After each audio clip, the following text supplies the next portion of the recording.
চার ইসরায়েলি জিম্মির মরদেহ স্থানীয় সময় বৃহস্পতিবার ভোরে হস্তান্তর করেছে হামাস। ইসরায়েলি কর্তৃপক্ষ বিষয়টি নিশ্চিত করেছে।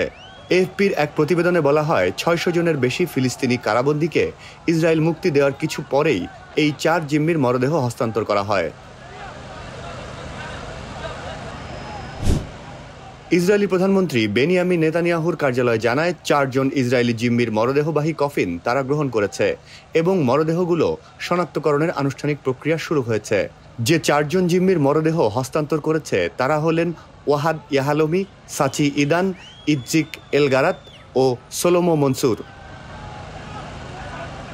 এএফপি আরও জানিয়েছে, ৬০০ ফিলিস্তিনি কারাবন্দীকে মুক্তির পর বাস থেকে নেমে যেতে দেখা গেছে, যদিও তাদের মুক্তির পরিকল্পনা ছিল গত সপ্তাহে। তবে ইসরায়েল কর্তৃপক্ষ জিম্মিদের বিরুদ্ধে অসৌজন্যমূলক আচরণের অভিযোগে মুক্তি স্থগিত করেছিল।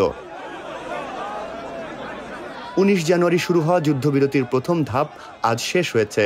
মধ্যস্থতাকারী দেশগুলো জানিয়েছে, প্রথম ধাপের সফল সমাপ্তির পর এখন দ্বিতীয় ধাপের যুদ্ধবিরতি নিয়ে আলোচনা শুরু হবে।